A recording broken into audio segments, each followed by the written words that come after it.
North America's dealing with devastating weather events thousands of miles apart, involving fire and water and disrupting the lives of local communities. In a moment, we'll have the latest on the evacuations in Canada, where the residents of Yellowknife are scrambling to safety. Then we'll focus on the aftermath of the Hawaii wildfires. But we start in California, where for the first time, a tropical storm could hit the southern part of the state over the weekend. Hurricane Hilary is a Category 4 storm. It's expected to make landfall in Mexico later today in the state of Baja California, seen here.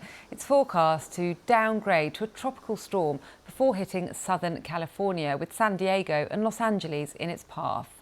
Preparations are already underway there, including working to shore up hillsides. Officials are worried about landslides and major flooding. The last tropical storm to hit California was in 1939, over 80 years ago. Well, this map shows the predicted path the storm might take. Yesterday, the centre of the hurricane was located roughly 400 miles south of Mexico's southern edge. President Biden spoke about the preparations underway. I also want to note that my team is closely monitoring Hurricane Hilary, which has the potential to bring significant rain and flooding to Southern California. FEMA has pre-positioned personnel and supplies in the region, and they're ready to respond as needed. I urge everyone in the path of this storm to take precautions and listen to the guidance from state and local officials. Well, David Roth is a weather forecaster with the US National Weather Service. He told me what to expect from Hurricane Hilary. The storm is moving northward and is expected to near the coast of Baja California Peninsula in about, I guess that would be on Sunday morning. And then the center itself is going to scrape the coast up towards Southern California. Now, once you get north of Point Eugenia, which is that little peninsula right in the middle of Baja that juts out into the Pacific, the water temperatures get very cold. So we're going to have the combination of cold water, increasing vertical wind shear from the upper level low and upper level trough up to its north-northwest that's pulling it northward, and land interaction with the peninsular ranges of Baja California that extend into the southern part of the state of California in the United States. They're all going to work to weaken the system.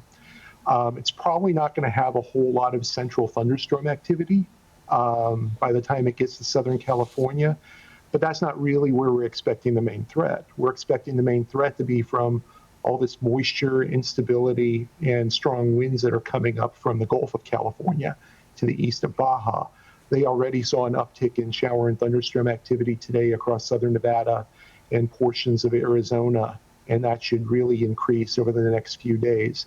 Sunday and Monday are expected to be the worst days for heavy rainfall. And the general forecast calls for 75 to 150 millimeters of rainfall, just broadly, with local amounts of 250 millimeters. Now, if we were in the southern and eastern United States, this might have just a modest impact, depending on the place, maybe a moderate impact. But we're dealing with the deserts, and the ground is very hard. You're dealing with rugged topography. The mountains come up very sharply.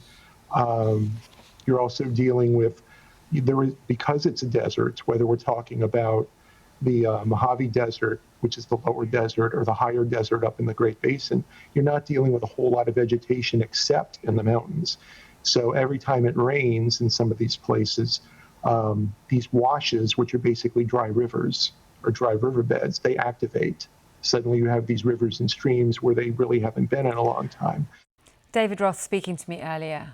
111 people have died and more than 1,000 are still missing following devastating wildfires in Hawaii. Thousands of homes and businesses have been destroyed in Maui. Among them, the world-famous restaurant and music venue Fleetwood's, owned by musician Mick Fleetwood. Our correspondent Sophie Long has been talking to some of the employees who are now raising money for the relief effort. Calculating the human cost of this tragedy could take many months. So much was lost here. Man, Lahaina is, it was the capital before it was Honolulu, you know? The kings and queens used to live in Lahaina. It was a sacred place. Lahaina town and the community of Lahaina epitomizes like culture of the Hawaiian story. It's a crazy, vibrant town that actually was alive and wasn't just a tourist attraction. All the surroundings of that town was a real community that lived and breathed way before creatures like me even knew about this island. So many buildings burned, but one had a special place in the hearts of locals and of people around the world, who all flocked to Fleetwood's on Front Street. It may have been owned by a non-native who happened to be a rock star, but it had Hawaiian culture at its heart. It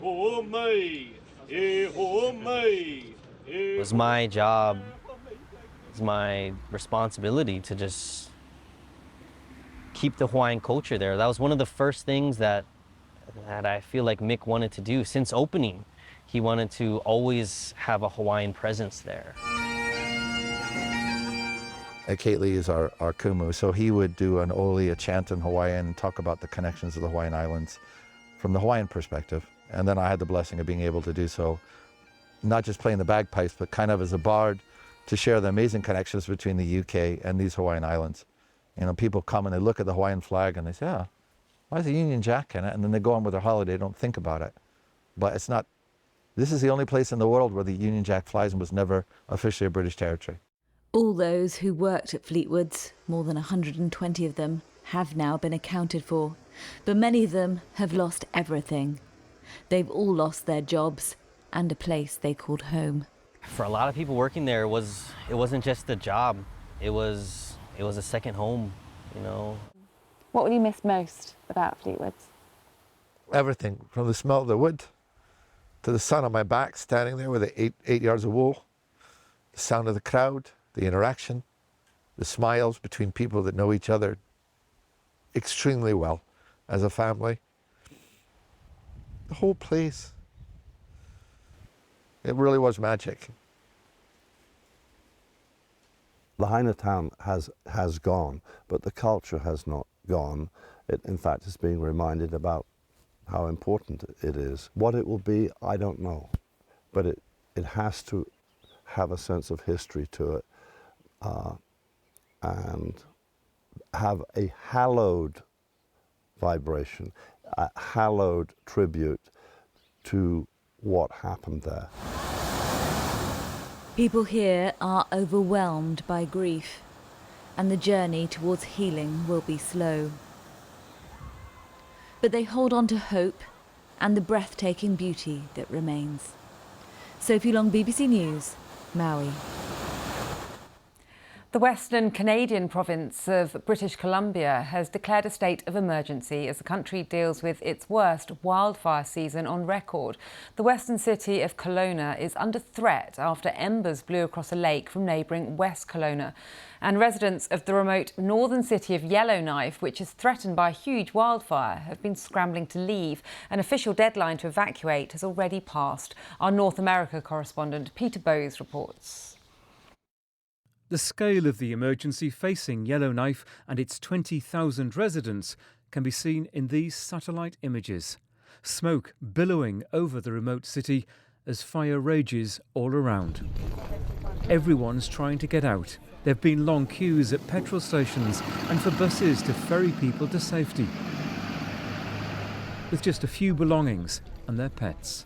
But how to get out is the problem. Air is going to become the only option at some point if the fire keeps encroaching further and further toward Yellowknife. There is just the one road south to the rest of Canada. It's a small road, one lane in either direction for about 400 miles, 600 or so kilometers. It is a huge distance. There's virtually no infrastructure to get people out by road. Dozens of planes have left the city over the past few days, and more flights are being arranged by the Canadian military. The federal government's promised that no one will be left behind. It's scary. I keep crying. I don't even know how long we're going to be away. It's a race against time for Yellowknife. Officials fear strong winds could fan the flames towards the outskirts of the city within hours. This is a country under siege from wildfires. A separate blaze in the west, threatening Kelowna in British Columbia, is growing at terrifying speed.